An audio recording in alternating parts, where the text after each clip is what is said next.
We're getting ready to start the final round of the Pelham debates.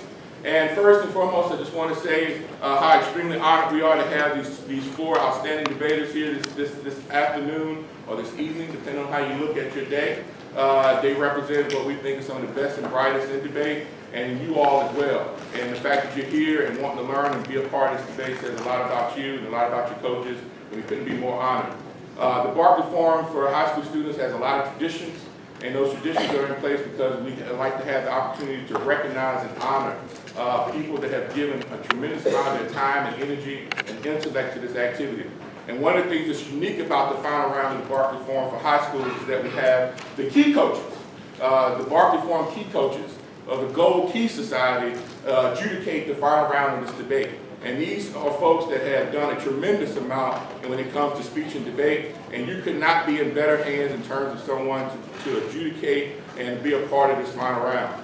And as the tradition goes, I will announce each one and tell you what state they are affiliated with. As they come in, they will take a seat, and after I get finished announcing the ones that need to be recused because they have some constraints, will recuse themselves, and we will continue on with the debate, and one of the fine members of the Barkley Forum will introduce the debaters and the teams for the day.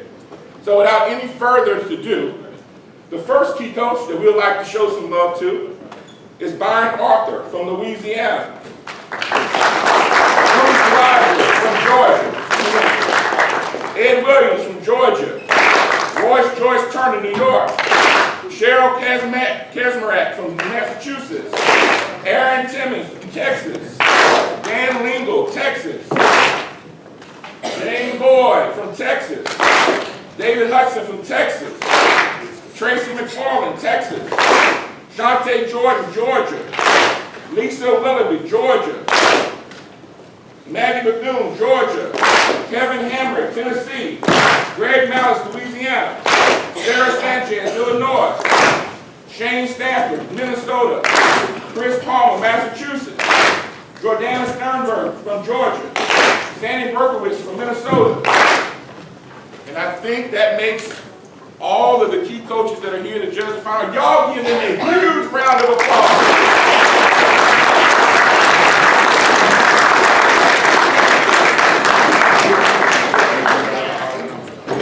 Recusing themselves from this debate because they had a team in the final round. Y'all give it up for Kevin Hamrick from Montgomery.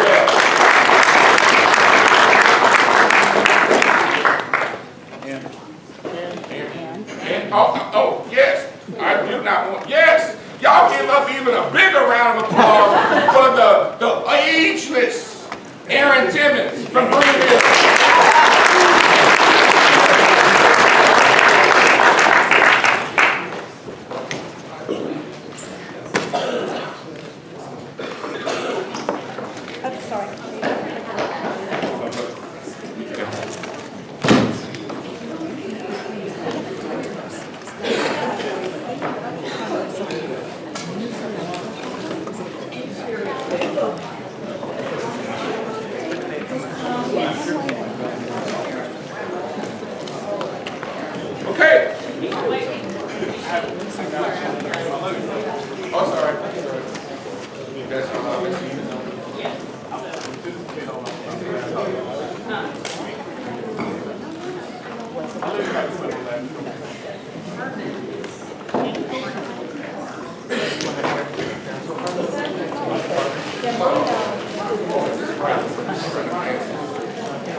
Oh, Jay Roll here? Exactly. That's right. Yeah, I had put systems in place to prevent systems. Those systems didn't work out as well. Yeah. Christian, do you have my computer?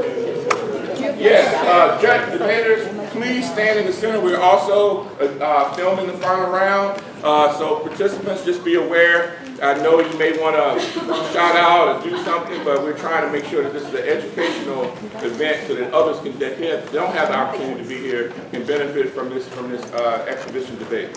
Without any further ado, we have members of the Barkley Forum. We have two amazing members of the Barkley Forum to come and introduce this debate, this tutorial, and also the debaters for the debate today. Y'all give it up to the Barkley Forum. scholars.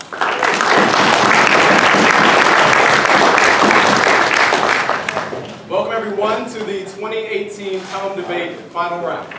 On the app, we have Greenhill E.G., Sam Grimsley, and Chris Eckert. And on the negative is Montgomeryville B.J., Aiden Barton, and Ben Jablonski. We'll be sure to be seated on the side and taking time of the round as it goes. Thank you.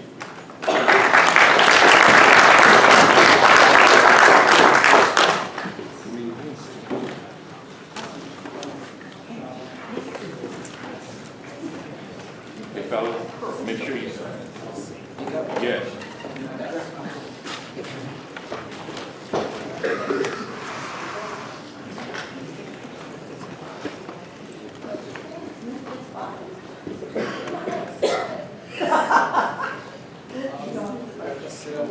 Before we begin, I want to take a moment to show my appreciation for all of the work that is required to put an event like the Barkley Forum for High Schools on. To be totally transparent, this introduction is going to take a tad long because there are several individuals and institutions and special moments that are worth celebrating when one gets to this opportunity. Specifically, I would like to thank the Barkley Forum Foundation for their support for the celebration of the community that is the Barkley Forum for the high schools. No other forensic event in America cares about high school teachers and competitors in the way that the Barkley Forums for High Schools does. I would like to thank my parents for pushing me to pursue my interests and encouraging me to pursue debate. My Greenhill teammates for all of their support and card cutting and evidence producing that has helped us get to where we are today.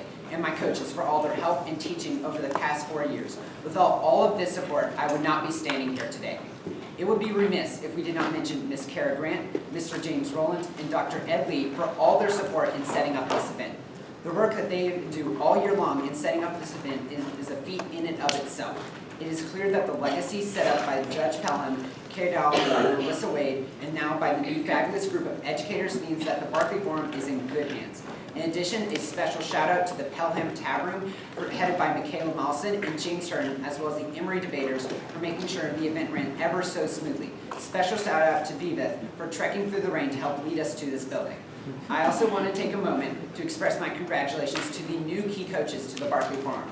Mr. Dean Rhodes from Trinity Prep, Mr. Scott Waldrop from Hattiesburg, Mrs. Sandra Berkowitz from the Blake School, and Mr. James Rowland from the Emory University. And a very, very special congratulations to our own Miss Cindy Timmons for a long overdue recognition as a key coach. Finally, I would like to congratulate our opponents from the Montgomery Bell Academy for a fantastic deep run into a tournament as they usually do. We always seem to be having interesting and fun debates late in tournaments. I'm sure this won't be no exception. Without further ado, I'll move on to the 1AC. Is anybody not ready? The current Supreme Court precedent regarding abuse in schools uses language that excludes emotional abuse from the court analysis. This means that teachers can get by emotionally abusing students in any way they want to without legal repercussions. The result in extreme emotional abuse, which causes depression, suicidal ideation, and post-traumatic stress disorder. Not only does this court precedent fail to protect students, but it is based on faulty legal justification. It applies incredibly vague standards that result in mass confusion and increased litigation without resolution. The first advantage is emotional harm. Current courts use the Hall test in deciding whether a school official has violated a student's due process rights. The Hall test stated that student rights are only violated when actions of the school officials shock the conscience. That's from Suski in 14. All but one of those courts followed Hall in defining the right and these elements for analyzing whether a school official has violated in Hall. The court concludes students have the right to be free of state intrusions into realms of personal privacy, harmful and literally to shock the conscience. If the actions shock the conscience, the official has violated students' rights. The shock the conscience standard results in mass confusion and circuit splits because it uses an incredibly vague standard that justices can't consistently apply. That is Levinson intent. Due process is invoked to challenge deprivations of life, liberty, and property by public school educators. In Lewis, court asserted misconduct which shocks the conscience will be actionable. Lewis has created significant confusion and division in the appellate courts, restricting the ability of students to bring due process challenge. Courts have interpreted the shocks the conscience test to impose a draconian standard. The shocks the conscience test should be rejected. Lewis threats on shaky precedent and has not been consistently adhered to. Numerous circuit conflicts demonstrate the test is proven to be an unworkable tool. The shock to the conscience court precedent leaves students vulnerable to emotional abuse by school officials that can result in depression, suicidal ideation, and PTSD because it doesn't allow courts to analyze anything outside of force, which implies physical action. That is Suski and 14. The very people who are supported to protect students in public schools harm them. Public school officials have beaten students, causing significant physical harm. They have left students suffering from depression, suicidal ideation, and PTSD. Courts have yet to find a case of emotional harm violates the Constitution. Courts evaluate students' emotional harm very differently than physical harm. The distinction is untenable. The solvency is twofold. First, changing the language of the Hall test to include all government action allows courts to analyze emotional abuse in a way that substantially mitigates its occurrences in school. Suski 14. Counteracting emotion stigma can be accomplished in two ways. First, the language of Hall framework needs to change so emphasis is not placed on force. Second, courts need to consider specific factors within each prong of that analytical framework. The term force suggests something physical. It facilitates avoidance. Instead of assessing the state official's force, assess government action in question. It allows for consideration of emotional, verbal, psychological abuse. Second, is that the plan creates clear standards that justices can use effectively to decide these cases, which causes faster, more consistent results. That is Suski and 14. Courts need guidelines for determining acts that constitute emotional abuse. Guidelines must recognize any school official who uses vulgar names, taunts, swears, or incites others to engage in those has verbally abused a student. A teacher taunts that incite the student to do harm constitutes verbal abuse. Courts should start with the presumption that there is no need for emotional abuse. Courts need to consider severity and quantity of non-physical abuse. The more offensive the words, the more severe. The more precisely drawn the words, the more severe. Quantity must also be considered. Repeated abuses increase in disproportionality. Courts need to consider the harm from both emotional and physical abuse. Factors that establish severity are those that show long-term, intractable, or irreparable harm or psychological regression. This paradigm, a starting point for addressing and overcoming emotion stigma, a start needs to be made. Failing to address the operations emotion stigma will leave jurisprudential landscape as is. State courts cannot set a binding precedent for federal courts. That means that federal action is key. GULC 04. Higher courts bind lower courts. Court of Appeals and state courts do not bind courts outside the state or circuit in which they are located. A federal Supreme Court decision is mandatory on all courts. A district court or trial court decision would not bind higher courts. A state Supreme Court decision is mandatory on all appeals in that state. Thus, we present the following plan. The United States Federal Judiciary should substantially increase its regulation of elementary and secondary education in the United States by requiring schools to prove vulgar language wasn't used or incited by a school official, the language used doesn't incite harm, or that the government's action in question was an isolated event in students' substantive due process cases, starting from the presumption that there is no need for emotional abuse. Next is framing. The first is ethics. Emotion stigma has tainted the current judicial understanding of emotional harm, causing courts to discredit due process claims based on emotional abuse. The judge should prioritize emotional abuse in their decision-making calculus to counterbalance against internalized emotion stigma. Suski 14. Emotion stigma operates in the evaluation of public schools' students' emotional harm. Emotion stigma is skeptical, negative view of the operations of emotions that discredits emotion-based legal claims. Emotion stigma is reflected in a perception or redaction to emotional harm. The perception is emotional harm is controllable by reason. Evaluation of substantive due process claims is ripe for the influence or of bias or emotionally viewed perspective. Due process represents the most nebulous area of your judicial evaluation. Emotions have an impact on the judicial evaluation. Oppressive power relations within educational spaces collapses the ability of schools to generate critical thinkers absent the act. Bowron 17. A classroom environment founded on respect, shown to create positive results. Oppression produces power relations detrimental to students' development. Oppression in the academe leaves vulnerable learners in stigma to an otherwise supportive educational climate. Justifying or dismissing the practice feeds its proliferation until it becomes systemic. It is important that institutional policymakers articulate specific provisions in crafting effective policies to support a culture of mutual respect. Individual level interventions are necessary, combined with strategies that aim to change oppressive institutions and cultural practices. Second is risk calculus. You should evaluate the most probable impact first. Any other metric for evaluating risk will inevitably collapse in on itself because they rely on the magnitude times probability framing, Hessler 8. If risk is defined by potential loss, then focus on dramatic attacks leads to marginalization of probabilities. Highest degree of probability becomes irrelevant as the measure of loss goes to infinity. If one factor approaches infinity, risk management breaks down.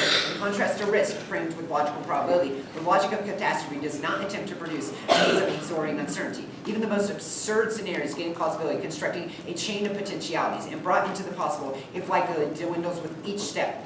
Their disadvantages will be based on faulty internal link chains and make assumptions that none of us can make about the way politics and international relations work. That's Glover in 2012. Chimps throwing darts at possible outcomes would have done almost as well as the experts. Predictions only apply to the systems which can be described as isolated, and modern society is not one of them. I are specifically predicting future events. Social systems involve complex variables. The result is systems display nonlinear relationships. Outcomes cannot be understood by adding together of units. Many of the results of actions are unintended. Complexities appear even in simple situations. Complexity theory, an emerging approach on framework, utilizing conceptual lineages attuned to the interaction of larger numbers of variables and actors interacting in nonlinear fashion.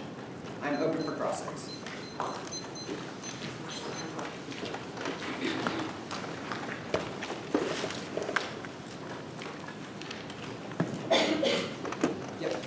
So since you broke this to affirmative without disclosing, I have some very basic general questions. What Supreme Court precedent covers school teacher vulgar use in the status quo? So our evidence isolates two different Supreme Court precedents that are applicable in context of the plan. The first is the Hall precedent, which our Suski evidence outlines. It indicates that when a teacher is trying to emotionally abuse, or when abuse is in question, the student must prove that the abuse shocks the conscience. Our second piece of evidence describes the second applicable precedent, and that is the Lewis decision. The Lewis decision defines the shock the conscience precedent and indicates this only applies in areas of physical harm, not emotional. After the plan occurs, it is easier for students to sue the school and the teachers? It is. So after the plan occurs, it is easier for students to prove, and it is actually possible for students to prove that emotional abuse happened in the classroom, because current court precedent would prevent that. And that relies on students having the resources to do things like sue against schools. I guess there's two answers to that. First is that it not necessarily require on students themselves having resources, because our evidence indicates that there's already a structure of liability which schools are held to. It's just a question of expanding those structures to account for emotional abuse. What structures of liability exist now that was not encapsulated in the Supreme Court cases already? I'm not sure I really understand your question. The current liability structure is the ability for the courts to determine what is and isn't physical/emotional abuse. Okay. So post-plan, do schools or districts have to change any policy regarding the plan? Well, so post-plan, schools will be held liable for any emotional abuse done by the educators. Okay, so the only incentive post-plan is a financial incentive for schools and districts to change their practices. I don't think we've made a financial incentives argument necessarily in the YC. Our argument would be that the schools will follow the law and the law will hold them accountable, because the courts will rule that certain abuse is not allowed. You've already said that a lot of these teachers commit this abuse now, so if those teachers still exist in the school system post-plan, how does the plan resolve that? So the plan gives the courts and the schools the ability to act against those teachers. Currently in the status quo, the schools can't act against those teachers because current precedent, as I described based on your first question, does not allow them to. Okay. Does the plan change how the executive or Congress would respond to the plan itself? It depends, I guess, on what your argument about response would be. Our argument is presented in the YC is that our solvency is totally predicated off how the courts will interpret certain abuse. Does the plan have any mechanism to stop the congressional or executive branch from undercutting it? I'm not sure what you mean by that, but our argument would be that the court precedent is the only thing that is evaluated in these instances. And then post-plan, are those teachers fired from those schools, or do they remain in their posts? So our evidence indicates that it would depend on the kind of abuse that occurred. Suski identifies a few different standards that would be applied. Thank you.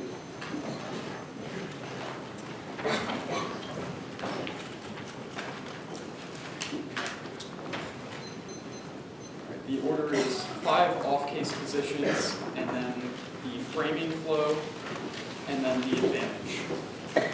But before I start, I do want to give a thank you speech to the Barkley Forum, the tournament, my family. My name is Ben Jablonski. I go to Montgomery Bell Academy. Before we start, I would just like to thank everyone. It's an honor to debate in front of the Gold Key Society coaches, and we appreciate the opportunity. Thank you to everyone at Emory University and the Barkley Forum for being terrific hosts. We extend special thanks to Ed Lee, James Rowland, Kara Grant, my uncle Michael Jablonski, Michaela Lawson, and the tournament director James Herndon. This is an incredibly special tournament. Congratulations to Chris and Sam on their great season. We've had so many great debates this year, and we've enjoyed each and every one. Finally, we'd also like to thank everyone at MBA for making it possible for us to be here. Our headmaster, Mr. Brad Joya, our coaches, Mr. Josh Clark, Mr. Kevin Hamrick, Mr. Robbie Quinn, and Mr. Austin Yorko made it possible for us to be here. Also, Lincoln Garrett, Saul Foreman, and Trell Taylor have been huge for us all year. Thank you. We also want to thank our parents for supporting us in debate through every step of the way. Missing school, not being home during the weekend, they're always there for us. Most importantly, thank you to my teammates and specifically my partner Aiden. And as we say at MBA, when one of us wins, we all win. Roll red. Roll red. Now let's begin.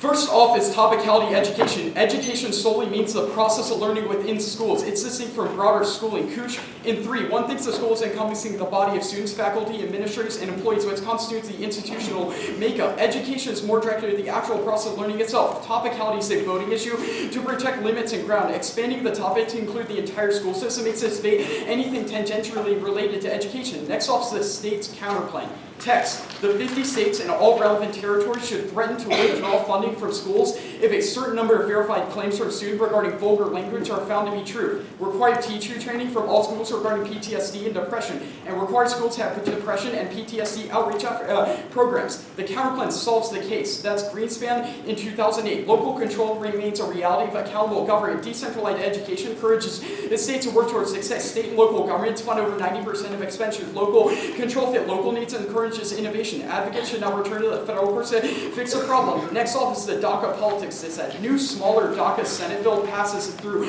the Senate and the House now. Disciardo in 124. The Senate is close to an immigration deal that protection for juries allocates borders to release out the key initiatives by Trump, protection for undocumented immigrants and security. Anything more comprehensive fakes a perilous path. There are 70% issues in the Senate. The Senate can take 70% issues and put them together in a workable bill. The federal education debate calls polarizing fighting and usurps Dems leverage. So Mill and 12. Congress reauthorization of federal law, highly polarized campaign, bitter disagreements on federal control of education. Congress has become poisonous to education. Education has always been polarizing. Ending DACA undermines economic growth. Bloomberg in 96 would be a monumentally bad economic decision. Deporting would adversely affect the labor's lives as well as the man. Deporting them would deprive the brains it needs to lead the world economy. That causes nuclear war. Tonneson in 15. Negative trade expectations generate tension, lead to trade. Leaders seriously anticipate their nation decline. They blame external events refuse to be deterred by nuclear arms. The change in the world economy alters circumstances to deterrence could lose its credibility. Next off is the midterms elections, they said. Democrats will win the midterms now, but the margin's thin. Voter enthusiasm is key. Augusta in 122. CNN poll finds Democratic advantage citing a narrow 5 points. Enthusiasm has grown. Democrats still hold an advantage in enthusiasm among 62%. Say they're energized. Republicans just 46%. Tightened ratio reflects shift amongst independent voters. The plan flips the election. Klein in 17. Vulnerable senators point out that DeVos is Trump at training his voters. That won't say well with his parents are key for the GOP. DeVos showed that the policies are improving outcomes. Dems hold the winning cards. That's key to impeach Trump. Madonna in 17. Impeachment goes to probability problems to get clobbered problems. Like Pence will give the shot to avoid annihilation. 2020 closer to midterm loss and inevitable impeachment becomes otherwise nuclear war is inevitable. Armor in 17. Pence shore up insecurity, economic alliances, impulsivity with Passover to East fears accidental nuclear confrontation. Next off is the school innovation dissect. Education is shifting models to one focused on competencies, outcomes, and personalization. It's changing the way K-12 and higher education works. DePaul in 17.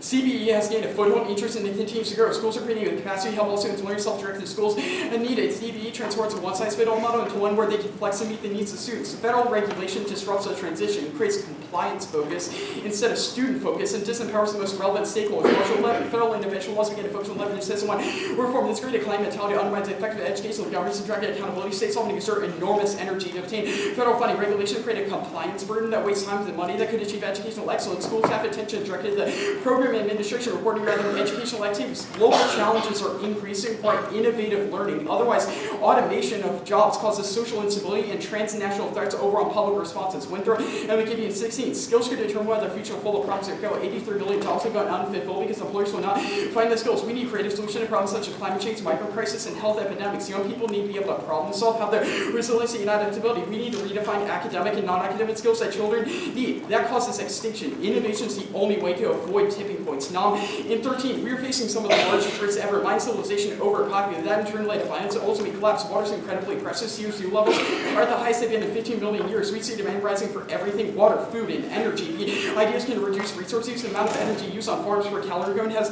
dropped. Ideas can find substitutes for scarce resources. These problems aren't solved yet. We don't have the tech in the next 10 years to demand lots of people, ideas, and R&D. Now to the impact framing contention.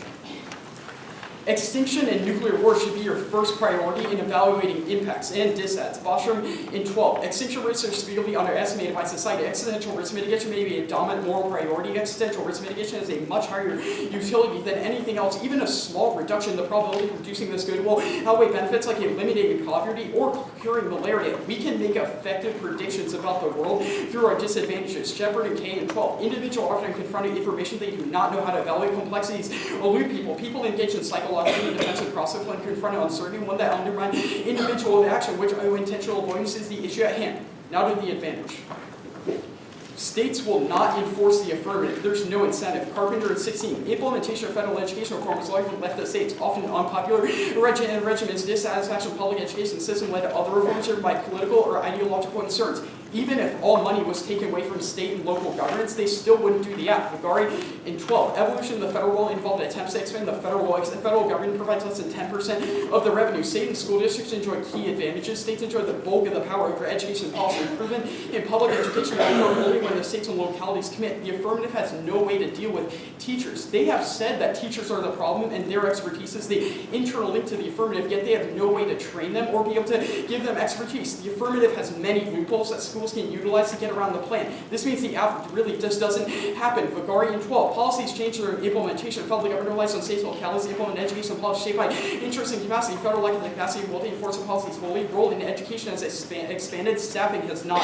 Education policy varies according to political interests and technical capacities. Weak implementation and lack of will and capacity. States can pursue claims through administrative proceedings. States and localities will exploit loopholes. The Department of Education has faced massive budget cuts. This ensures the plan will be cut from the department's budget in terms of how they can train teachers or enforce the act. McGinn in 15. Ongoing capacity deficits present a challenge to ED's long lack of staff resources, right? Sustained supervision push to expand states' administrative capacity may be undone by the lack of adequate administrative capacity at the federal level. The plan can't solve. They feel out the federal judiciary, who has little to no expertise on how education policy works, which is proven by past court decisions that led to no change in educational policy. Schools will act like they have done the act, but in reality haven't done anything. This is proven by many examples throughout the past decade. Cohen and Vogel in 15. Local officials used money allocated for programming for purposes other than those for which the program were designed. Claiming that programs get implemented is not the same as claiming they were effective. Effects are small and eroded whether they work dependent on the people involved. Place becomes central. For the affirmative to succeed, every single school would need to agree on how the plan would be done. That just won't happen. Cram in 15. Research has identified barriers to implementation: lack of buy-in from stakeholders, lack of understanding by stakeholders, insufficient time to implement the new strategies, inadequate or ineffective allocation of resources for implementation, inadequate efforts to build school capacity to implement school reforms. State governments do not like federal or Department of Education regulations. This means they do not do the plan. Hess in 12. There is a great potential for distortion. While Washington can force states and districts to do things, it cannot make them do those things well. Inept leaders continue to follow these directives ineptly. There were no guarantees that the key actors in those states would be around. New state leaders that may have no interest in pursuing the predecessors Washington approved schemes. I am now ready for crossings.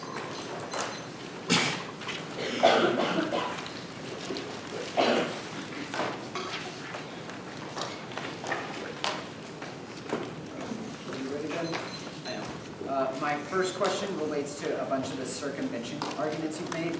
A lot of these cards seem to be in context of the No Child Left Behind or ESSA, which were legislative policies. I'm confused why these apply to specifically court actions. Okay, well, I disagree that they're all about No Child Left Behind or the Every Student Succeeds Act. Specifically, I made an argument about past court decisions and implicated that for how the affirmative would then be enforced. Secondly, is that things like the Carpenter evidence, the Vagari evidence, and as well as the McGuinn evidence are all specifically about the terminal enforcement of the affirmative. So even if you result in court action, down the road, states, localities, other schools will not do the act. Okay, then the midterms dissent you presented, The link card just says education agenda in general. Can you explain to me which voters you think are single issue voters that are going to decide their entire vote based off a court decision about emotional abuse? Well, I disagree that the Klein evidence is about the agenda just in general. The Klein evidence is very, very specific to things like educational policies and how the Democrats are using those policies to further their gains in the midterms election. The Klein evidence says that the only way they can win the midterm election is by proving that the Republicans are bad for education policy. Okay. The DACA dissent you've presented, the second link card is about how education debate in the Congress saps political power and dims leverage. Why does this apply to court action? Okay, so the LaMille evidence defines the constituencies for Republicans as well as Democrats and says when there's an education policy that goes through the federal government, like the plan, that causes both parties to fight with each other, Why? which undermines the ability for them to reach a negotiation on So DACA. why do they fight if it's a court decision? Because your evidence is all about congressional. No, I disagree. The LaMille evidence says that after the plan, a court decision happens, down the road, there are fights over how to enforce that, how to do other provisions in the act, all of which cause polarization between the parties, which ensures they can't negotiate with each other. The state's counterplan, it does a lot of training about post-traumatic stress disorder. That's 1/3 of the impacts presented by the act. What does it do about the other 2/3, like suicidal, isolation, and depression? Well, one, in our counterplan text, we have done training for post-traumatic stress disorder as well as depression. So that is those two parts of the act. Second is that the first plank of the counterplan says that funding will be withdrawn from states to local districts if those claims of post-traumatic stress disorder or other issues that the affirmative has isolated become true and it's proven that teacher abuse has occurred. What happens if the courts think that the counterplan is unconstitutional? I'm confused what you mean by that.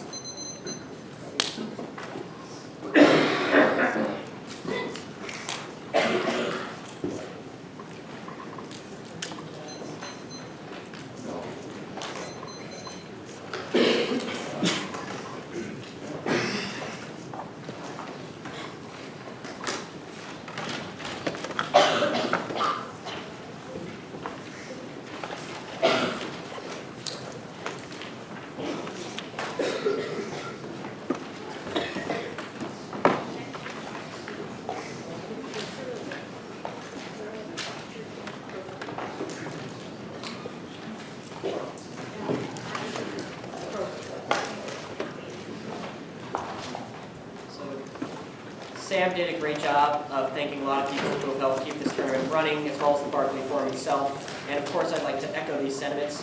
I'd also like to thank my parents who supported me emotionally and financially through all my years in debate and long nights spent prepping. I'd like to thank my brother, who was my inspiration for joining debate and a role model for me both in and out of my debate career. He was in a similar position to me now a couple years ago of Lincoln Douglas, and I hope we can make him proud. Thanks, bro. For the order. It is the emotional harm advantage, the framing contention, the topicality violation, the state's counterclaim, the DACA politics dissent,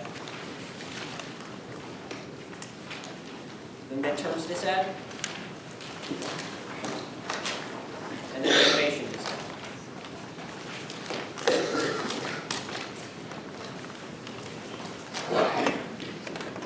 Is anyone not ready? Status quo court precedent makes it impossible for the government to check emotional abuse in schools because they only evaluate force as per the Hall test, which implies some physical action. The Hall test also used a shock the consciousness standard, which sets up an incredibly high bar on students to prove emotional abuse occurred. The plan changes that language to include emotional abuse, which checks the worst impacts like depression, social anxiety, PTSD, and suicide, and it provides clear, justiciable standards, which help students find clear legal ground upon which they can charge a school officials who emotionally abuse them. Frame the case debate through the fact that they have not read a single piece of evidence about the 1AC solvency mechanism, nor have they read a single piece of evidence about emotional abuse in schools, nor have they read a single piece of evidence about courts, which is the entirety agent of the 1AC IEC, they say there's no incentive for state enforcement. Yes, in a world where the states do not follow through on the plan, they would get financially fined, and if they do not follow through at that point, they could get shut down because they are unconstitutional. The second argument, again, assumes that they could just not get shut down, which in a world of the plan they could because they are not following the Constitution. The argument about why the AF has no way to deal with teachers or to train them, if you think you need training to learn how to not emotionally abuse students, you are obviously silly. The many loopholes argument does not make any sense. The Vergari card is about the DOE and not the courts. The DOE has budget cuts. Again, the implementation of plan is through the courts, which means this is nonsensical, not applicable. The courts have no expertise. This is not backed by any argument. Plus, the plan explicitly outlines clear justiciable standards, which enables them to, even if they do not have the expertise, literally just have to follow the written word of the law. The schools will act like they have done the thing that the schools will act as if they have followed the plan. It does not make any sense because the schools cannot act because the students are sort of the enforcement mechanism. When the students recognize they are not getting the proper care, they can just go to the courts, as explained above. The argument about why every single school has to agree in the way it's implemented, no, because the plan again outlines the standards through which implementation would occur. The state governments don't like the plan, it does not matter because they would get sued and schools shut down. The framing page.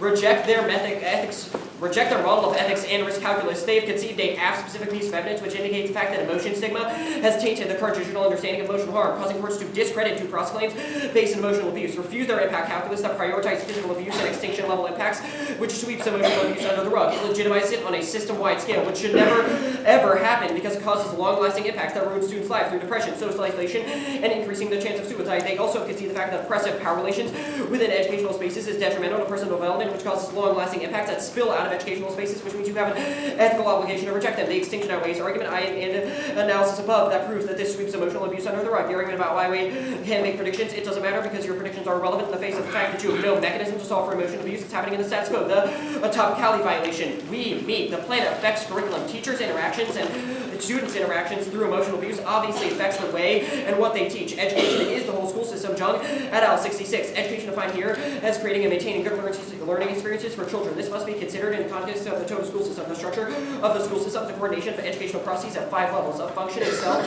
the peer group, direct workers with pupils, and those who facilitate the efforts of the direct workers and persons who influence the policy of the school system. The resolution says regulation of education, so I'll define of here. Of is relating to Merriam-Webster and 17. Of relating to preferred. A sub-1 is AF-ground. They overload. For AF-ground, the topic states counterplan puts a functional limit that checks 95% of potential AF-ground, especially under their interpretation because the federal government has no authority over curriculum. That's right. And 96. Education has always been a state function. It's not legal for the DOE to direct any curriculum. Coalition never saw federal standards. Second standard is topic education. They exclude core topic AFs would be an injustice norm given this resolution. AFs like desegregation, federal control of natives, and the right to education. The state's default reasonability, competing interpretations creates a moral hazard which is identified and arbitrarily go for T just to limit out the act. The state's counterplan. It clearly fails. A sub-1 is the federal courts. Violation of due process rights go to the federal courts. States courts cannot interpret the federal constitution. That's a federal court job. Fine law, no date. Federal court jurisdiction is limited to the types of cases listed in the Constitution. Federal courts only hear cases involving violations of the U.S. Constitution or federal laws. B sub-1 is rollback. Current precedent is set opposite the counterplan. Precedent drops down, which means state courts get overturned by the federal court. That was when you see GULC evidence. Their second two planks are incredibly reactive. They're simply programs that help students with PTSD and depression instead of actually stopping it from happening in the first place. And these programs don't deal with things like suicidal ideation or social isolation, which is one of the critical components of the acts. 50 state fiat is a voting issue. A sub-1 is topic education. The state's counterplan obviates a central issue in state versus federal education debates, which is whether the states foster too much convergent policy. Second is fairness. No one compares uniform 50 state action to federal action in literature because 50 state action is unrealistic, which means we can never find specific answers to the mechanism of the counterplan. Permutation do both. Have the federal government outline these standards and have the states implement these treatment programs. It shields link their politics is sad because modeling state policy provides political cover fire. Hess and Kelly 15. It's not Congress who are held accountable. Instead, responsibility of blame falls state leaders who do the actual work. The docket is sad. Rubio opposes the bipartisan effort, which means if it's dismantled, it won't pass. Everett 18. Rubio has no plans to join a swelling bipartisan group trying to stake a deal to protect dreamers. Rubio prefers a more conservative approach. Without Rubio's support, it would be difficult to pass immigration legislation. Given Rubio's experience and his backstory, he's a bellwether on this issue. His voice could either be helpful or help kill something. He carries that much clout. Rubio is strongly signaling they will not support whatever emerges from great negotiations. Rubio is privately aligning with a group of immigration hardliners. No link. The courts right below for cover for the plan. Garrett and Sutton 2005, lawmakers put off problems for judges, force them to act. Classic political response. There's no better political cover than to have a court rule that's something that must be done, which allows politicians to say their hands are tied. Gorsuch is not tied to Trump. He has distanced himself, and Trump has attacked the courts, which means he's also distanced himself. Con and 70, Gorsuch ought to distance himself from Trump and sent the president for his attacks against federal judges. Gorsuch said he was offended by language used by Trump. Trump said the courts are not helping us. Trump said Gorsuch trusts Trump's authority is limited. Nobody's above the law. That includes the president rejecting the idea that he's circuit for Trump. There's no such thing as a Republican judge. I can't get involved in politics. Gorsuch replied, the nature of Supreme Court decisions means the plan would likely be announced in June, meaning it could happen after their agenda item is passed. SupremeCourt.gov, no date. A term begins in October. In May and June, the court sits only to announce orders and opinions. The midterms dissent. Cross-apply all the link evidence from the last dissent, which indicates the court shield the act from public perceptions and perceptions of Trump's involvement. Ideology overwhelms single issues. The idea that there is some large group of the population that votes purely off of education policy is obviously silly. Haber 16.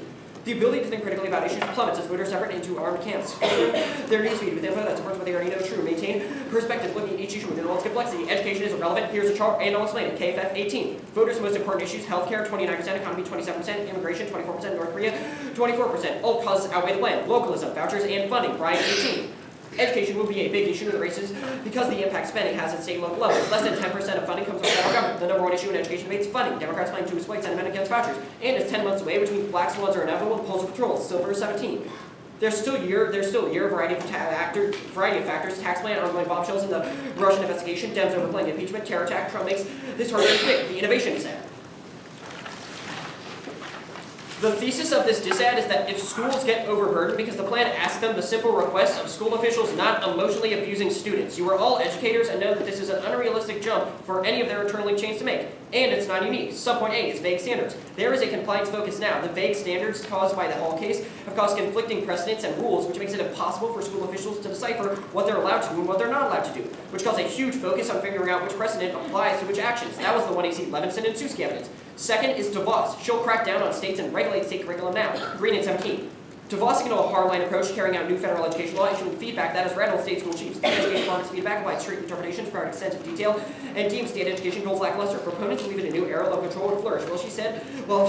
She has said she would like to see her officers rule diminish. She would said she will uphold the law. Think a lot of euphoria over local controls and over-promise. This USC will play the role they've always played. The aspects of the education department's feedback, overzealous and undermine community involvement. Link turn. A point is student focus. Plan clarifies the standards, which means they're easier and efficient to comply with. That's Suski. B point is achievement. Effective innovation in education is impossible in a world where students are abused by their teachers. Suski indicates that it causes social isolation, which obviously hurts achievement in schools, and fear of being hostile in school environment, which means students can never get the academic achievement their education and innovation role they internally relies on.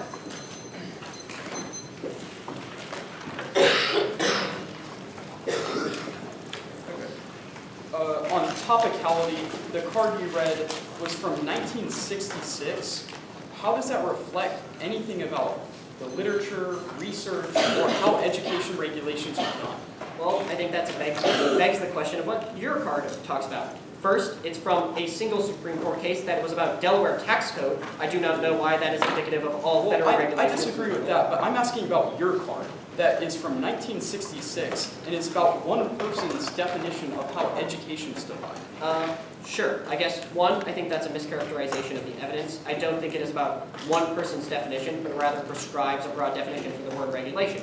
Second, I understand that your question is about our evidence, but if you're going to go for an argument about why our evidence is not predictable, I'd also like to point out that your evidence is also clearly not. The DACA politics dissad, you read a card that says that politicians can force the courts to rule so that they take the blame for it. What politicians force the court to rule in the world of the plan? I think that's a mischaracterization of the evidence. Again, the last line is, quote, "There's no better political cover than have a court rule that something must be done," which allows politicians to say that their hands are tied. Wait, what does that mean, though? They can still fight over what the plan does. Why does having their hands tied means that they just don't argue over the plan? I would love to see you go for an argument that says Congress has the power to explicitly overturn Supreme Court precedent and argue about what it means when the 1AC, again, outlines clear standards for what the implementation of the plan would look like, which we would not contest. On the advantage, you said that schools would be shut down if they didn't conform to the standards of the plan? Or how do you enforce for schools to ensure that their teachers aren't emotionally abusing kids? Our whole argument is that, one, the plan outlines clear standards for what constitutes emotional abuse on the level that would get a school shut down, i.e. the quantity and severity of the language used obviously factors into the discipline that would be, put down on a school or a school official. The argument that I guess you're questioning is how it gets to the courts in the first place is obviously the students who are being emotionally abused take those issues to courts or their peers when they witness this happening. Wait, how do kids have the money or time, or their parents have the money or time to go to federal courts and try to sue their school? How do students have the time or money to follow clear standards which say there are very explicit things that are emotional abuse? You need a lawyer with the basic level of competence that can, again, literally just read the word of law. That's Yes, all you but need. my question was based off of the money. Getting a lawyer for a preschooler or an elementary schooler? How do they get a lawyer, and how do they have the money to get a lawyer? Obviously, a pre-K student is not the one getting the lawyer. They would go to their parents with this Okay, issue, so and their their parent parents- would get the lawyer. How do their The parents assumption have that the the money? pre-K student would get the lawyer is How do their obviously- parents have the money to get a lawyer? We're not assuming the socioeconomic status of parents. Our argument is that the standards outlined make it easier. I'll take preparation.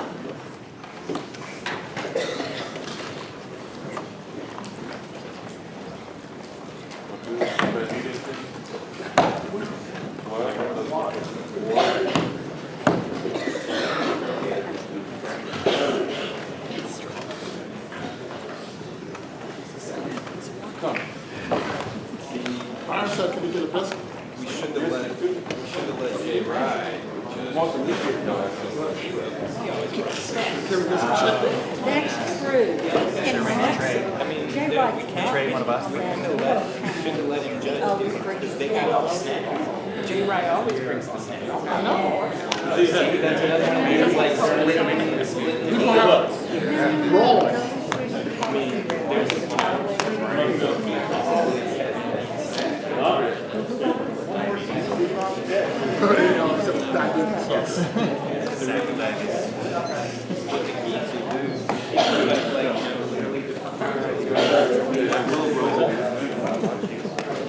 Well, some have gone to the restaurant. Yeah. I'll talk about it.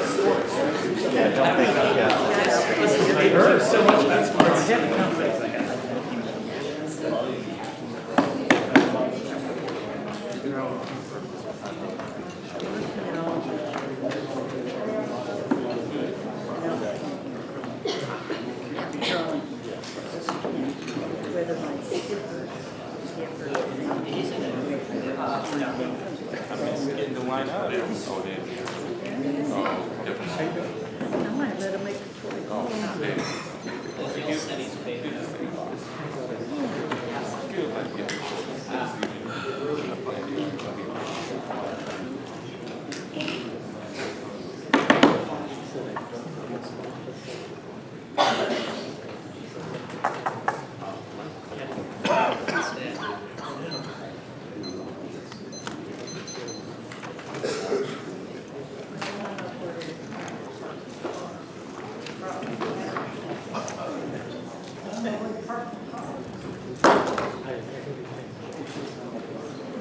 Well, I'd rather go better yet.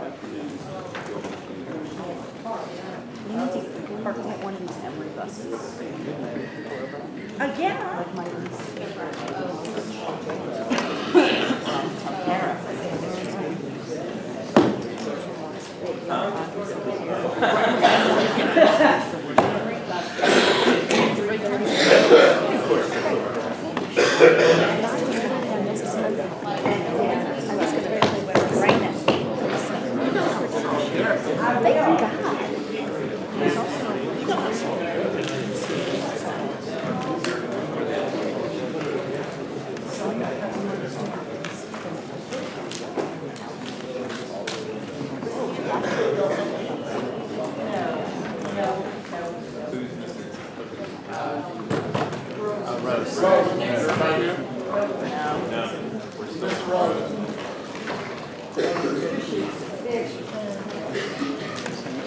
This is so meta.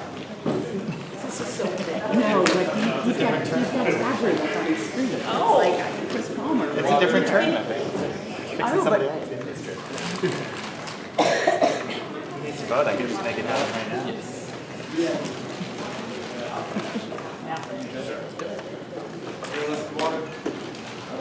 Plug it in,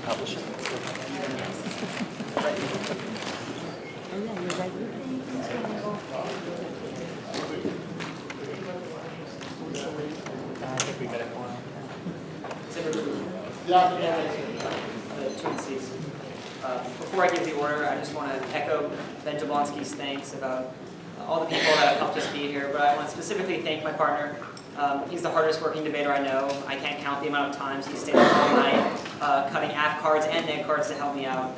And he's a senior this year, so he's leaving next year. I'm really going to miss him. It won't be the same without him, but thanks for him.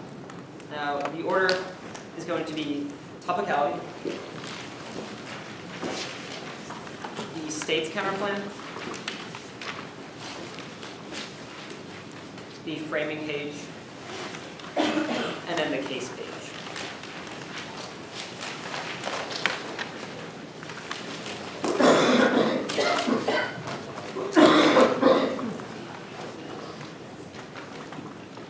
Is anybody all right?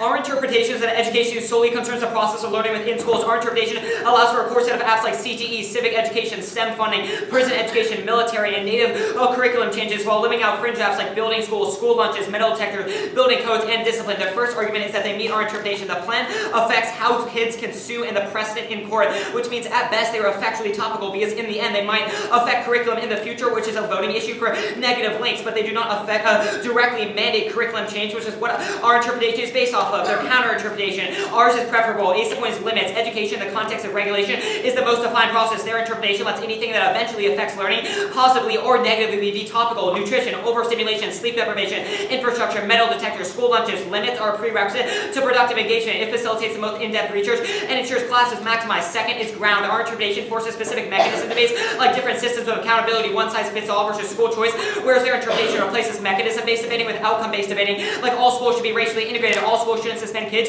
which tends toward vague solvency with fiat doing all the work. Their counter-interpretation is from 1966, which means it's not predictable and doesn't reflect status quo literature consensus that guides pre-round preparation. It also says, quote, education is defined here as it's defining education for that one report. Our interpretation is from a Supreme Court case, which means it has legal precedent on the issue. Either interpretation of is not responsive, even if of means relating to, that means they still have to relate to the curriculum itself, which the plan does not do in the process of curriculum itself. The ground evidence is from 1996. Since 1996, there have been curriculum changes which disproves their argument. You should think of Common Core, which directly changed how states interpret their curriculum. Also, the law governing this was NCLB, which DeVos overruled in August, which proves that the federal government can still set standards. The topic education argument, there is no reason that their apps they name are intrinsically the core of the topic. Apps like NCLB or Common Core prove that curriculum is the core of the topic. Reasonability should be rejected. I prefer competing interpretation. It prevents a race to the fringes. You can always be reasonably topical. No Bryland. Then topic explosion. They need to isolate offense and explain why was ours before. Reasonability makes sense. Rest of the flow proves they're not reasonable. Onto the state's counterplan. The state's counterplan resolves the whole act. The 2AC really missed the boat here. It assumed that the counterplan used state courts. It does not. The 1AC has no reason that the mechanism they use to address vulgar language is necessary. You should think back to 1AC Crossix when Sam said that the enforcement mechanism post-plan is student suing that would occur. The counterplan does three things that solves net better. ACE point is that it threatens to withdraw funding if students' claims of verbal abuse are found to be true. This would result in school restructuring because they don't want to lose funding after that occurs. Second is that it requires schools to have teacher training programs. The problem in 1AC Crossix was the teachers who have not trained and are not sensitive enough to know what compromises vulgar abuse of students. The counterplan mandates that those schools have to teach teachers what that means, which means in the future there would be no vulgar or verbal abuse. Third is that it requires schools to have an outreach program which solves the interlinks based off depression and suicide because it would involve community outreach programs that would attempt to reach out to these students. States will backlash to the plan's federal intervention, guarantees non-compliance for RE10. It can be difficult to enforce agreements when states have incentive to assure the ability of the federal government to enforce education policy is hampered by politics, capacity limitation, concerns that withholding funding punishes children. States can alter the original shape of federal education policy. There are no solvency deficits. State action spills up the federal policy. McGovern 11 federal policy can expand the agenda by borrowing strength and state governments. Frequently, this borrowing is coalesced with federal education initiative designed to build capacity at lower levels of government. ECA build up education for creating a scope of capacity for its future policymakers to borrow any federal program undertaking education reform must recognize the crucial role of states in building up capacity. The first solvency deficit assumes the states we use the states courts to interpret federal law. That's not what the counterplan does. The rollback argument, at best, the first first plank of the counterplan is the only one that can be rolled back because the second two are just about community outreach programs, which are not illegal. But the first plank just threatens to withdraw funding, doesn't actually enact legislation, which means it can't be struck down. The second plank, they say it's reactive. Think about it. What is more reactive? Students suing after they've already been verbally abused, or teacher training that solves teacher abuse in the future? Obviously, the counterplan is less reactive than the plan. They say we don't solve suicide and depression. The counterplan solves the deeper root of this problem, which is things like community outreach and family support. The 50 states theory. You should frame all of these arguments through the fact that this was a new app they did not disclose, so have a high bar on voting for theory. State's counterplan is good. It explains functional limits and net ground. It prevents small apps with no fake keyword. Focuses the debate on the largest apps with literature-based agent distinction. Second is topic education. The actor is a key question. Lost in 13. A crucial part of education law. Asks who should be creating education policy. What's important is the role of the federal government in education. Growing body legal structure argues that increased role for the federal government is desirable. Counter-intervention. We get uniform 50-state fiat. Ace of points. Yes, after round. App teams can use authority deficits, modeling deficits, race to the bottom, interstate cooperation, border states, data collection. Second is the topic is bidirectional. The app has first and last speech and infinite prop. All the dishabs are bad because Trump just did an education exo. Third is you shouldn't complain solvency, legitimacy. If the counterplan seems perfect, it's because they chose a bad app. Fourth is uniformity and real-world arguments linked to the app. They fiat several federal actors uniformly comply. They don't meet their own they don't have a counter-intervention in the 2AC, so they can't solve our offense. Topic education. The Lawson Ed says the core of the topic is whether the federal versus state government should do it. Fairness. There are lots of solvency deficits which are all named above. The permutation do both. It doesn't shield the link because it's still dragged into Congress. This permutation assumes the state, the counterplan, and the plan are the same thing. They are two different things, which means the federal government can't use the counterplan as cover. Now onto the framing page. Extinction should come first. It's the only permanent impact. Inequality, value to life, and depression are bad, but they can change over time and are subjective and contingent. Only nuclear war cannot be reversed, which means even a small reduction in the probability of extinction means you vote negative. They say emotional stigma is bad. Yes, we agree emotional stigma is bad, but we have not swept it under the rug. The counterplan proves that we have as much of a focus on emotional stigma as the affirmative. The fact that we have tried to solve emotional stigma proves there is no forced trade-off between the counterplan and the focus on emotional stigma and large-scale impact. They say spill out. Even if they solve spill outside of school, the counterplan accesses that, and the dis that accesses turns case arguments default to our internal link chains. The Shepard and Kay evidence says that predictions are accurate. There's a psychological predisposition to doubt extinction scenarios because it seems far-fetched, which means you should give the dis more weight than you actually think it has. Now onto the advantage problem. Yes, we don't have any evidence specific to the plan, but that's because you broke an app, which means logical arguments that point out how bad the app's internal links are should trump their evidence. For the app cannot solve explains Trump and DeVos will undercut it. Think about the app as a liberal policy, which relies on the courts. There is no reason that Trump and DeVos have to abide by it, which means they can enact legislation after the plan already occurs to do things like undercut them or return funding to schools that were sued, which means schools would never change their policies. Second is that teachers are still in place even after they're sued. 1AC Crossix, Sam said that teachers after they're sued can still stay in place, which means the verbal abuse will occur over and over again, and they can't solve their terminal impacts. Third is financial resources. 2AC Crossix illuminated that most students and families do not have the socioeconomic resources or the economic resources to sue. This involves lengthy litigation with lots of money to hire lawyers, and families don't have the time to devote that, which means that there is no mechanism to solve for litigation. Fourth is that the burden of proof will still be on the defendants, and the states and the teachers can just lie. The courts would trust a teacher and the states themselves over students, which means that the states would already prevail. ESA points future court decisions will overrule the app. The app might be one precedent, but you should think of the next time a court case slightly similar to the app comes up in the Supreme Court, they could just reverse the decision because the app fiat is not forced, it's not durable. Finally, is state courts will undercut it. They don't have policy expertism and they won't follow Supreme Court ruling. The app is circumvented. ASA points that schools do not care about money. The Regari evidence says that they would rather stay with their status quo policies than shift, which means that litigation is not enough of an incentive for them to shift their policies overall. Second is that schools will cheat, which is a conceded argument in the 2AC. When they are schooled, schools will just cheat and manufacture data to make it look like they're not verbally abusing their children, and they'll win court cases because they will manufacture things like testimony, but in reality they will change nothing. Courts do not solve. They lack the force to implement rulings. As he's O2, courts struggle in educational policy setting. Courts are structurally ill-equipped to make the trade-offs. The adversarial setting is necessary to carry out policy decisions. Legislative remains comparatively better than structure than courts that set up and implement school policy. The overwhelming majority of judges are not trained as policy analysts. Battles promise to become just as contentious and prolonged.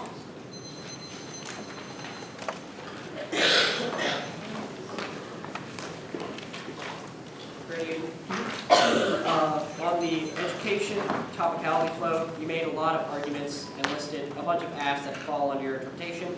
Would apps that discuss desegregation fall under your interpretation? Well, unless they specifically mandate a change in curriculum, no. But there are forms of desegregation in race apps that do change curriculum. So any apps that just desegregate schools are not topical. No, well, they could desegregate curriculum. That is a topical app.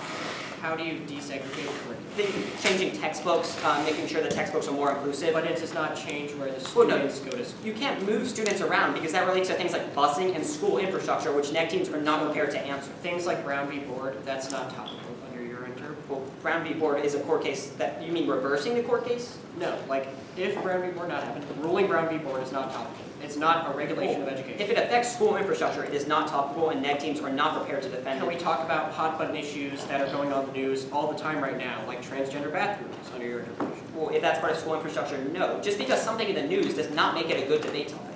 I understand that. The state's counterplan. The arguments you make to answer rollback is this underlies the assumption that we use the state courts.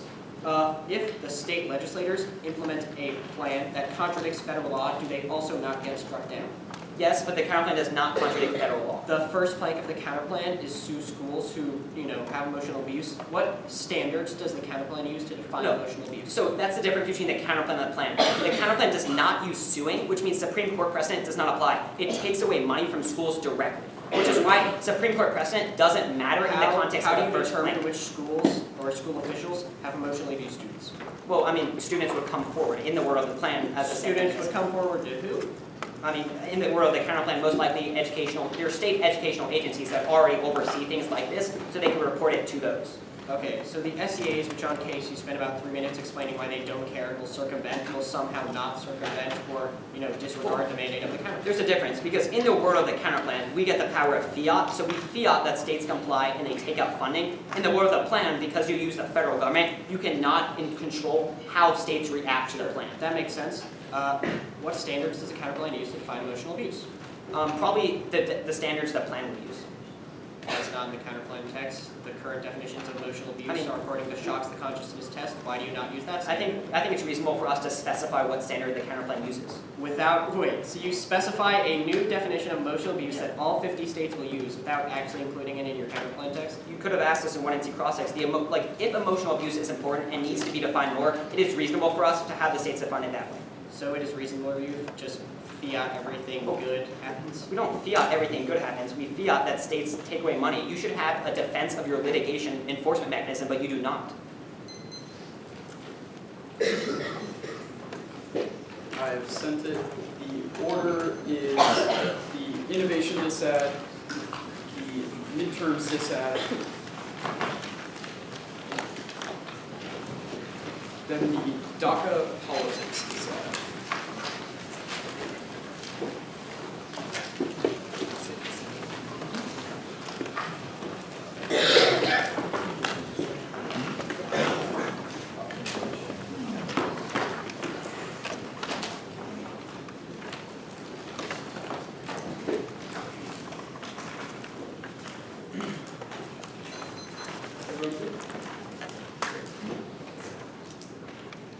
First, on the innovation dissent, I'll concede the impacts won't happen and that they're unrealistic for the internal aid. This means that even if the affirmative results in more innovative learning, those impacts won't happen, which means that it's not offense for the act. The midterms dissent, I'll concede that education is not key to the election and that it's just too far off. That doesn't take out the DACA politics dissent because it's based off of how Congress reacts, not voters. Now the DACA dissent. The 2AC conceded that the economy would collapse, which would be worse than the 2008 recession or other economic depressions that have occurred in the past. Think about how awful those were and think about the impacts that had on families as well as other structures around the world. This causes a nuclear war because leaders are less likely to be constrained and rational when their country's economy has collapsed. This makes solving the case impossible. One is war causes psychological abuse because there's things like wars, migration flows, as well as other impacts, as well as things like scapegoating of the enemy that causes way more psychological abuse. Second is economic decline causes more psychological abuse. People can't afford a lawyer because the economy has collapsed, as well as they can't afford things like therapy or other things that are necessary to solve psychological abuse. Third is ask yourself who has a more important internal link to solving psychological abuse. Someone whose teacher abused them or someone who is dragged out of their home and brought away to a country that they have never been. That proves that the DACA dissent has more likelihood of having people, if the dissent does not occur, people who will have massive psychological abuse. Now for the line by line. versus the argument about Rubio means that it doesn't pass. This is one senator, and it says that he has influence with 4 other senators, hardliners in Congress. This is also way too old. Their card is from 5 days ago, or 4 days ago, while ours is from today and 4 hours ago, that all say that the deal is getting passed with or without Rubio. This is also false because Rubio conformed to the deal yesterday because he doesn't want to be left out of the massive bipartisan negotiations. For example, DACA slimmed down last night and will pass now as top of the docket. This is Tiller in 4 hours ago. Narrow focus is essential to passing immigration legislation in both the House and the Senate. A narrow bill can get through our Congress. Let's focus on DACA and fix some border security moves and get those things off to the next day. DACA has secured the support of 53 co-sponsors and evenly split between Democrats and Republicans. This will enable to have 218 votes on the House. It's important that if we're going to fix the DACA issue, now border security, this type of narrow focus that can get 218 votes and get to the president's desk. Congress must like the act before the March 5th failure. This model of bipartisanship in the Common Sense bill breaks congressional logjam. Shift in 122, Common Sense coalition shows the road to big ticket items need to run through the middle of both parties. Coalition's input is helping to break the stalemate. Group return to the Senate immigration place or bipartisan. The size and bipartisan nature of group playing an instrumental role in breaking the impasse. Small Senate bill is coming by February 8th. There's a huge bipartisan coalition. All seen in 126. Coalition Senator attempting to hammer out the immigration deal. Believe to 40. We've got the March 5th and February 8th breathing down. All that's those wrong sides of the event. How are we going to actually reach an agreement by February 8th by focusing on a much narrower manner, looking into the main 2 points that Dream Act and border security packages. That smaller bill gets passed. The larger bill is too difficult. The Hill last night at 7 p.m. Senators think it's smarter to work on smaller bill pair protection by DACA with a border security package. Shane makes the debate more complex. The bipartisan group is growing. Lopez in 127, 3 dozen Senate evenly divided border problems and Democrats circles reduce a bipartisan package to protect dreamers and toughen border security. Yes, the House and Trump will agree to that deal. DeSardo in 124, 80% of people in the country that are okay with DACA's limit product should get the 70 votes in the Senate. We're more likely to get the presidency. And if we have the type of broad support in the House, is likely to support if the president supports it. The next argument about the court shield. Both of their cards don't apply to our dissent. Our argument is about bipartisanship in those negotiations. Their evidence is only about how it affects the president's credibility, which is not our scenario. Courts are not insulated from politics. Champagne in 6. The involvement in judicial data political consequence between the Democrats and Republicans regarding court system can keep the court's judge and the decision become a part of national political debate, political controversy, but the courts will be diminished anytime soon. Once the courts enter political, they it's impossible for them to escape. The courts linked to politics. Hamilton in 12. Americans not trust the Supreme Court. Politics played a great role in healthcare. Americans are skeptical when the court is front page news. After a landmark decision, political rhetoric from the president terms of the appropriate perception of shape of the politicians' argument against the ruling. Court decisions are heavily politicized. It triggers a congressional backlash. Calabresi in 8. When the Supreme Court issues rules on hot bashing, Republicans think they have the perfect opportunity to the Democratic opponent said it out of touch social liberal. Obama demonstrated that these are really no position. He holds that he's in negotiations and subject to change depending on how he calculates the political force. Obama surely will try to stop his effort using the spectrum of Democratic opponents Supreme Court to try to support. Their next quote about course is all about how Trump's credibility is affected. That is not our dissent again. Their next part is about announcing June. This is just not fair if they can be able to say that the app happens in a year because then we can't get any grounded dissents. Anyway, the political backlash still occurs because they have to rule. It's also the plane is not on the docket, which means it has to be added, which triggers a congressional backlash.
Everybody leave?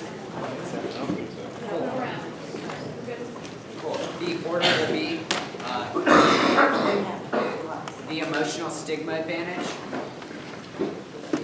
the framing page, topicality, the state's counterplan, and then the DACA dissent.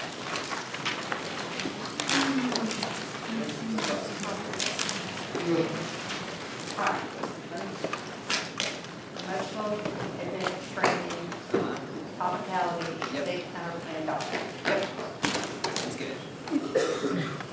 Is anybody not ready?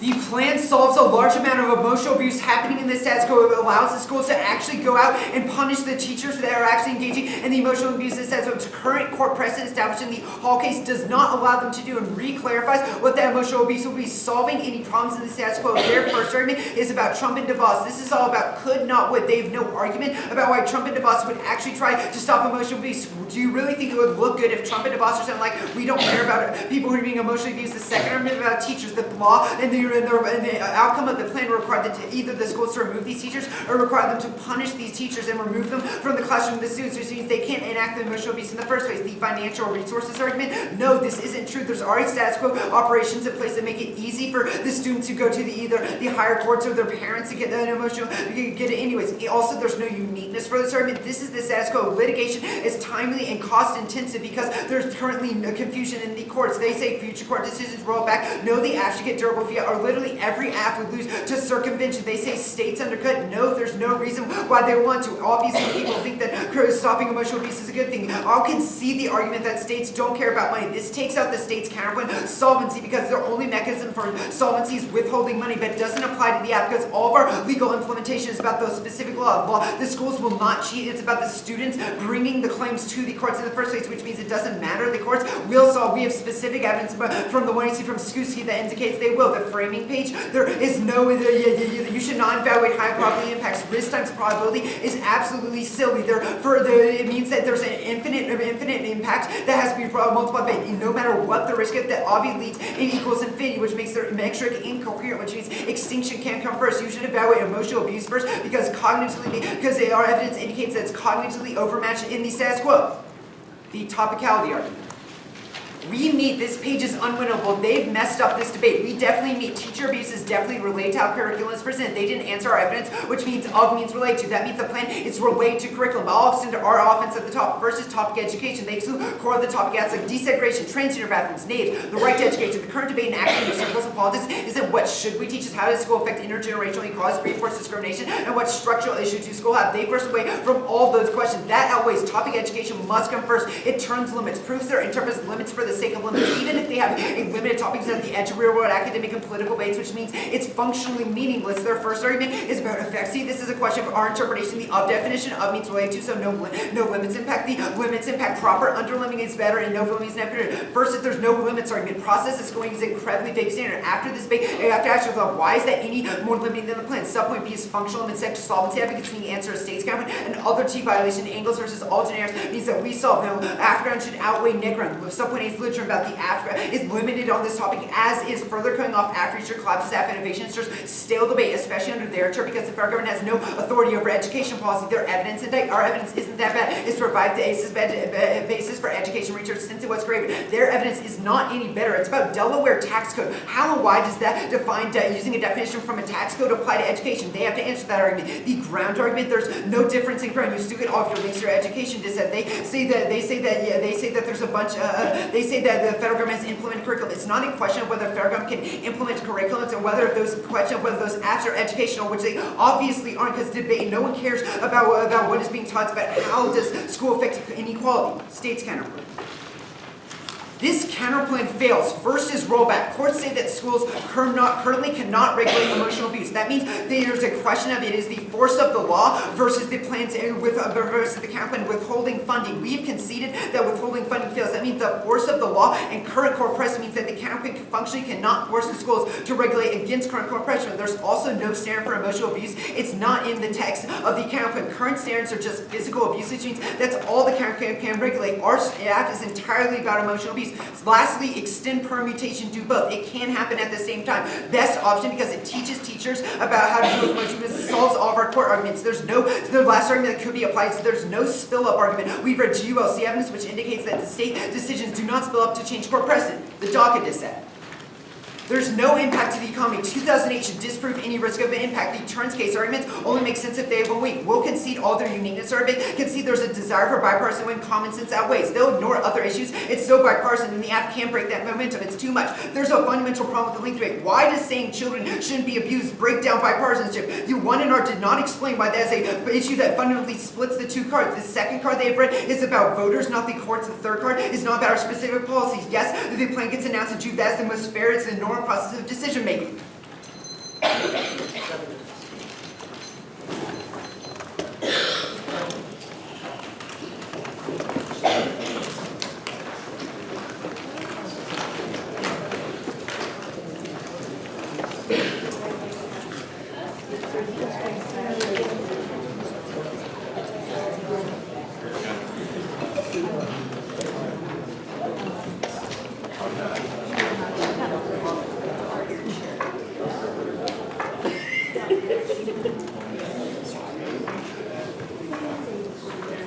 David doesn't feel good. I had enough room, I just think it's getting I'm worried about it.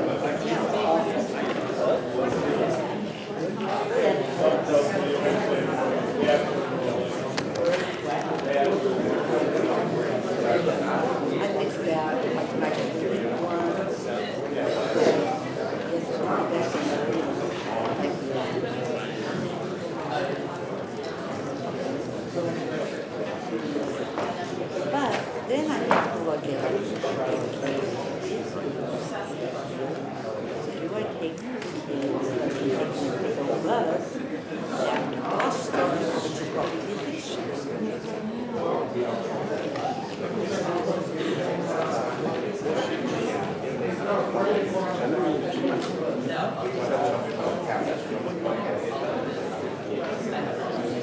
Here's my problem.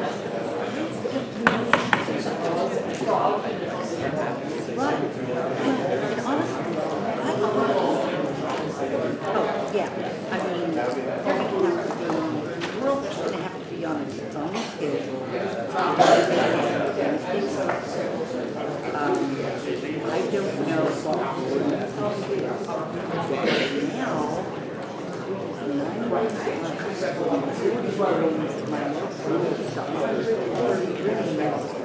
Between and I mean, I might be able to get on my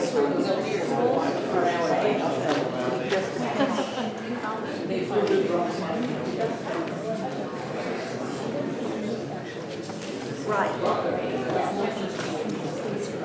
Oh no, you're right. That's what it was. That's what it was. Yes, sir. It must be. That's why I already talked to them.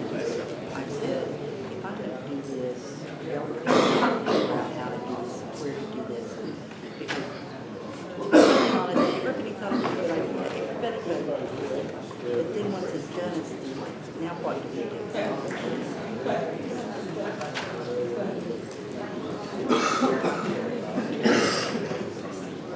Well, thank you. For example,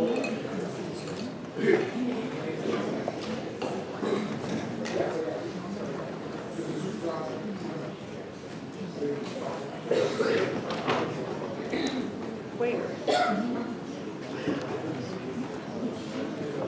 Well,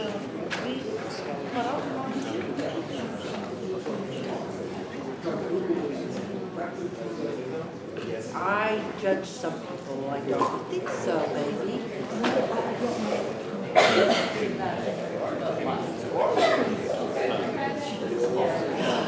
Awesome. Well, that validates it.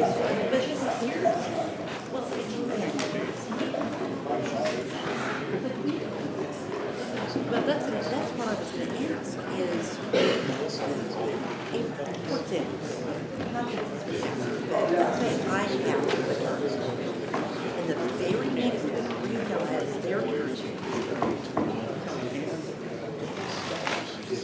keep the prepared comments because you keep it.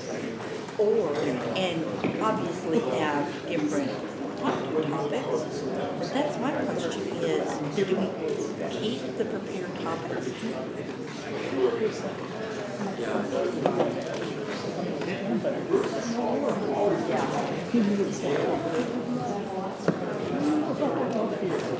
Yes. See, I think the prepared topics should be like, yeah, for a month. And then some Betty. It's not UIL, it's PFA. They're two different. PFA is the public and private schools, everybody gets. And I'm not sure what you mean, well, to be really honest, no, because literally all we did was pass the ordinance, started as qualifiers, started for next year. There's no structure, there are no groups. This is all parents being, because I don't know.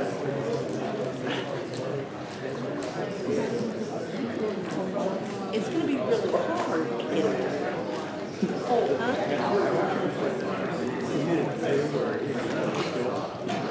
Well, they will if there's more structure and more guidance, I think.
Is everybody here? The order is going to be the state's counterplan, topicality, the DACA disadvantage, the framing page, and then the case page.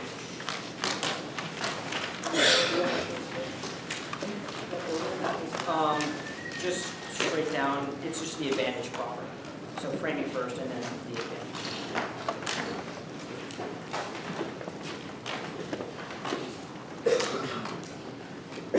Is anybody not ready? Don't be afraid to vote negative when they have dropped the teacher training part of the counterplan and we access an economic decline 10 times worse than 2008. The state's counterplan solves the entirety of the advantage and of the act. The most important part of the counterplan is the teacher training plank. After the counterplan, schools are required to train teachers in verbal abuse. The problem now is lack of teacher training because they don't have awareness and don't know what constitutes abuse. Think about it like this. If you did not want police brutality to occur, you wouldn't allow people who have already been injured to sue the cops. You would reform the cops in the first place to make sure those injuries don't occur. The line by line proper. Look, every single 1 AR solvency deficit is contextualized to the very first plank of the counterplan that was about suing schools if they didn't comply. The 1 AR did not say teacher training once, so the 2 AR should not be able to either. The rollback evidence. They have no evidence to support the argument that states and localities cannot make policies about suicide in general. Obviously, it might be illegal to interpret the Supreme Court ruling, but that does not mean it is illegal for states to implement things like teacher training. There are tons of teacher training programs now, but they don't occur for depression. Those are not illegal, and they have no evidence to substantiate that. The withholding argument the withholding circumvention argument, we are not going for the withholding plank of the counterplan. We are only going for the teacher training part because they conceded it has 100% solvency. The standards argument, again, this is contextualized to the plank of the counterplan that withdrew funding from schools. The teacher training doesn't need standards because it teaches teachers overall about things like PTSD, depression, so that they know in the future that they shouldn't commit those things and what constitutes that, and they'll be more careful. The permutation is their only hope, but it still links in the benefit, because in the world of the permutation, the Supreme Court would still rule at the federal level, which means it's dragged into Congress. Every single state legislator wouldn't be dragged into Congress because it is sub-national. Congress doesn't concern itself with things that states do individually or do altogether, which means it doesn't collapse bipartisan cooperation. But in the world of the permutation, the counterplan and the plan would happen simultaneously, which means it would be dragged into national politics, the topicality flow. I'm just going to extend this briefly because their interpretation is ridiculous. They allow an affirmative team to tangentially regulate anything related to schools. Do you really want a topic that has metal detectors, school lunches, busing, all school infrastructure, things like carbon quality in the air in schools? That is a limits disaster, and sure, the negative can never prep. They don't meet this because even if they meet eventually, the mandate of the plan is only about suing schools, which is not curriculum itself. Their interpretation is from 1966 and obviously isn't as predictable as the Supreme Court ruling. Now onto the DACA disadvantage. Global economic collapse outweighs the affirmative. Our Tonneson evidence says that when economic collapse happens, the risk of nuclear war increases because trade breaks down, which increases leader irrationality. The only 1 AR argument here was 2008 disproves. They've conceded the internal link that DACA recipients are key to the economy because they make up huge amounts of labor, which means this would be 10 times worse than economic collapse in 2008. But even economic collapse in 2008 was terrible. They dropped all of the 1 AR examples of children and families who went bankrupt and lost their houses. That is terrible structural violence. The plan allows to happen. That magnifies stressors. It is a fact that as GDP declines, suicides go up because more people are stressed, which means we interlink the app. Also, just deporting children is terrible. It separates them from their families and causes more stress than the plan alone solves. The line blind, they say link. The link is not that Congress doesn't care about children, but that throwing the focus away from DACA collapses the current deal. The 1 AR conceded this focus link, even if they agree that caring for kids is important. The problem is how how that is conducted, and in what time frame. For example, in 2012, Every Student Succeed Act came before a bill that was being debated, even though the bill was popular. The fact that it came before another bill. They also think back to the Supreme Court gay marriage ruling in 2012. Obviously, it didn't go through legislation, but senators in Congress will take sides and debate it in Congress, even if it's not a bill, which takes away focus from DACA. This is common sense. Republicans hate federal intervention on education, which means even if the substance of the plan is popular, the fact that it is federal intervention means it is not. They say it is released in June. This is ridiculous. Obviously, a Supreme Court ruling as big as the act would be released immediately, but Republicans and Democrats in Congress would take sides. Now onto the framing page. Magnitude comes first. Only extinction is irreversible. The counterplan solves the majority of act, which means that you should default to things like extinction that are permanent. Value to life is subjective and contingent, which means economic collapse outweighs. They consider that there is a psychological doubt to extinction scenarios, which means even if you think there's a small risk of the disadvantage, you should give it a higher risk because extinction has never occurred, which means that it's more probable even though we doubt it. Now into the case advantage proper. They have no money to sue. What financial resources are given in the status quo? They cannot name any programs or any institutions. You can just vote neg on presumption because they have no specific evidence that says teachers or students have the financial resources to sue. Just think about this logically. Litigation is long and expensive. They go long and expensive. The June argument doesn't apply because it would be publicized and leaked, which means there's only a risk that plan collapses the economy and the state's counterplan solves.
You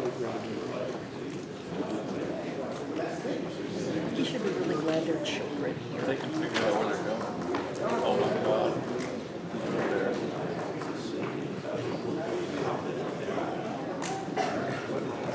There. Yeah, and we're about to leave because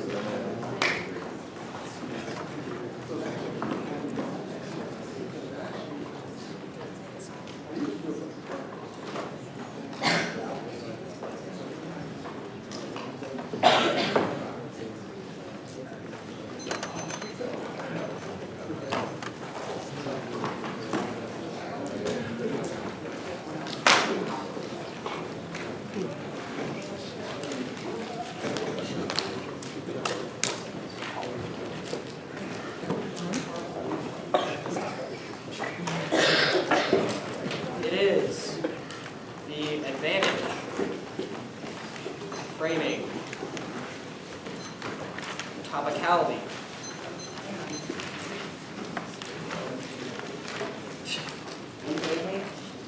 framing, topicality, from the state's counterplan, from the DACA policy.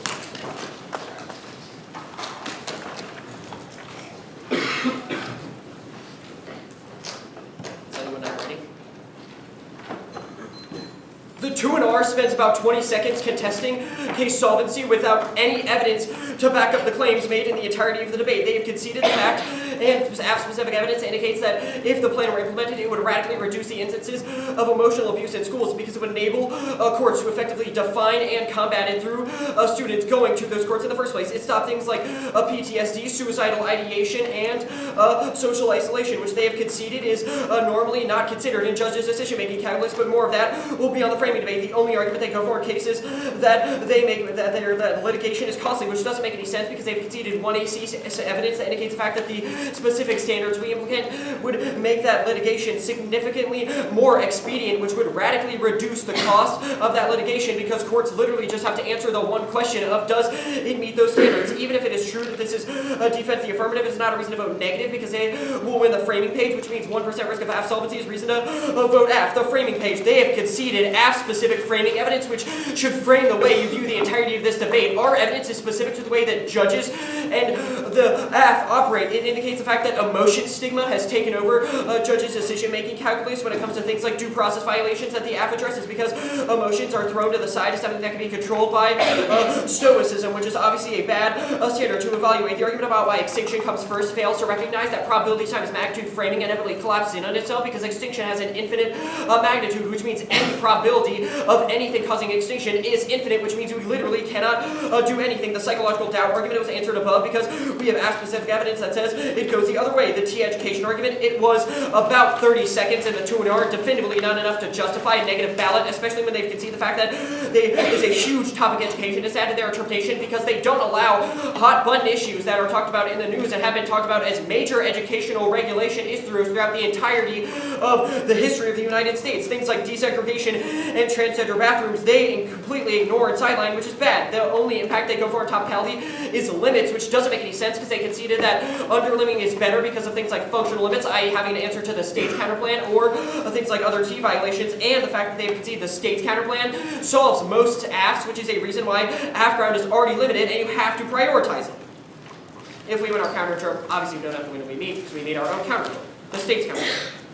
3 major reasons that the counterplan fails. The first is rollback. Current court precedent applies the shocks the conscience test, which is super stringent and favors teachers' First Amendment rights over claims of emotional abuse. The first plank of the counterplan is the opposite of that because proving it gets struck down. It would be all planks because the counterplan would obviously be enacted as one single piece of legislation, not 3 random pieces of legislation that happen to be passed at the exact same time over the exact same issue. Their only answer to this is we're not going for the withholding plank. Doesn't make any sense because you obviously cannot kick a plank in the 2&R when you didn't say it was condition number 4, because it causes 2AC or 2AR skew. The second argument is that there's no standard to define emotional abuse. You should not let them get away with this utopian understanding of fiat that the standards were implicit in the 1 and C's reading. The counterplan only fiat's action on emotional abuse as it is currently explained by the courts, which is shocks the consciousness. This definitively applies to the second plank when Aiden starts off the 2R explanation of this counterplan with the counterplan teaches teachers what constitutes emotional abuse. How do you teach teachers what constitutes emotional abuse if you were using an old standard that is flawed? The third argument is that training does not solve. This was a case argument made in the 1R. It's definitively not sufficient. Teachers who emotionally abuse students don't do it because they don't recognize depression is bad. They do it because they are just not good people, which training definitively doesn't solve. All of the framing arguments on case proves why the permutation is a more beneficial option than the disad, and I'll win that there's no link anyway on the disad proper, the disad. This is their only piece of offense that is thoroughly extended into 2R. You should have a very high threshold for any of the link analysis when they concede that uniqueness overwhelms the link. Jablonski is really fast, and he read about 10 pieces of evidence on why it'll get past in the status quo. Things like the Common Sense Coalition is pushing it, and the card says it's, quote, instrumental for breaking the impasse. Obviously, the plan does not affect things like the Common Sense Coalition because the reason they are pushing it has nothing to do with education. The only link they extend in the 2R is a focus link because it trades off somehow in discussion. If we win, the plan is universally popular amongst Republicans and Democrats, and obviously implicates this because the discussion would go something like, hey, emotional abuse is bad. Yeah, no, obviously. The gay marriage examples don't make any sense because obviously those were controversial rulings. Like the plan, they have not done any contextual analysis as to why the plan itself would be specifically controversial. The only extension of some residual link they could have is Republicans hate federal intervention, but can you imagine a Republican trying to justify not federally intervening in this instance when it solves all emotional abuse and the states definitively cannot solve? The other argument that you should evaluate is they say the plan would have to happen immediately. No, normal means happening in June. It's a terminal solvency takeout. Take out the December.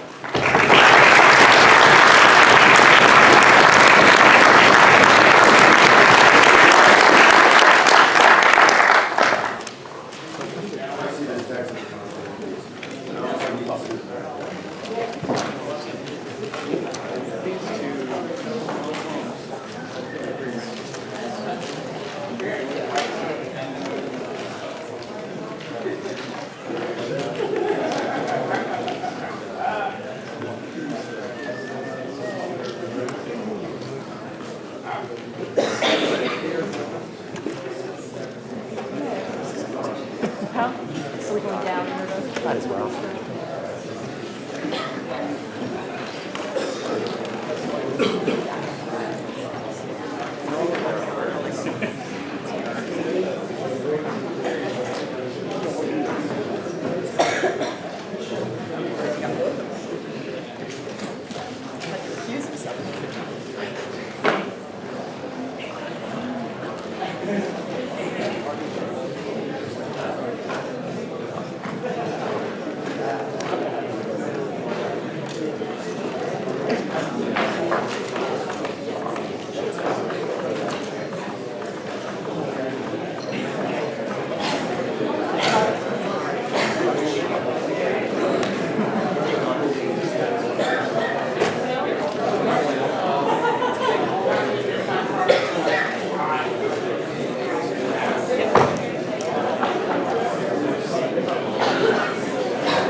No, but like. Okay, well, keep going.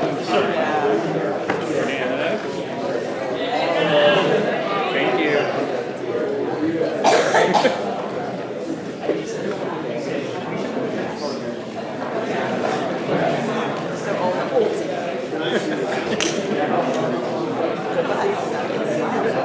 Thank you.